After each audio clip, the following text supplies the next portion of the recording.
इंदौर में BRTS corridor हटाने में हो रही देरी के साथ साथ एलिवेटेड कॉरिडोर की उपयोगिता पर भी हाईकोर्ट ने गंभीर आपत्ति जताई है। अदालत ने सुनवाई में स्पष्ट कर दिया है कि करोड़ों रुपए की लागत से बने इस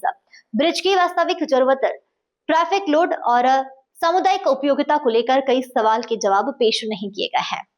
कोर्ट ने बीआरटीएस हटाने में जारी सुस्ती पर तीखी टिप्पणी करते हुए कहा, लगता है इंदौर का बीआरटीएस हटेगा ही नहीं।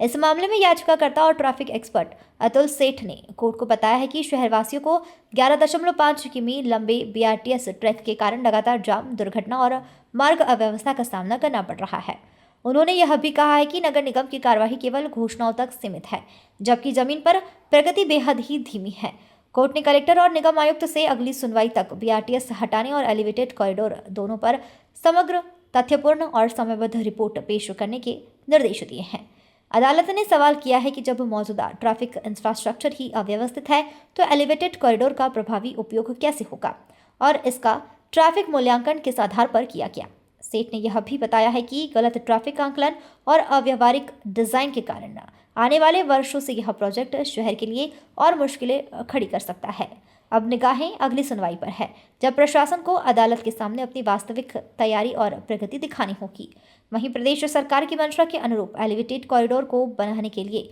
पूरी बीआरटीएस लेन को हटाने की प्रक्रिया शुरू हो चुकी है, जहां न्यायालय के निर्देश पर पूर्व में एक तरफ की बीआरटीएस की रेलिंग पहले ही नगर निगम हटवा चुका है। महापौर ने गुरुवार 4 बजे बताया कि नगर निगम के द्वारा दूसरी तरफ की रेलिंग को भी हटाने की प्रक्रिया शुरू कर दी गई है। वहीं अस्थायी रूप से नगर निगम के द्वारा दोनों ही सड़कों के बीच में डिवाइडर के तौर पर लोहे की चादरों का इस्तेमाल किया जा रहा है। हाईकोर्ट के भी हमने ये संज्ञान में लाया, दोनों सर्वे भी हमने प्रस्तुत किए और हमने कहा कि ये दोनों सर्वे सरकार के द्वारा किए गए हैं, तो इसका अगर आप चाहते हो तो एक बार पुनः आकलन इसका जो है सर्वे का आपकी देखरेख में करा लिया जाए, तो तकनीकी समिति बना दे आपकी देखरेख के अंदर और उसका आकलन कर ले और फिर जो सिद्ध होता है ये जो आवश्यकता इंदौर शहर की है उसके रूप निर्णय ले। तो माननीय न्यायालय ने, उच्च न्यायालय ने जो है कल सभी विभागों को और इंदौर विकास प्राधिकरण को, राज्य शासन को नोटिस दिया है कि इसका जवाब प्रस्तुत करे और 11 अप्रैल को इस पर फिर से सुनवाई होने वाली है। यही सवाल उन्होंने कहा, मगर उसका उन्होंने कहा कि पहले सरकार से शासन से जवाब आ जाए और उन्होंने माननीय उच्च न्यायालय ने बहस के दौरान कहा भी कि हमको शहर की सुविधा देखना है,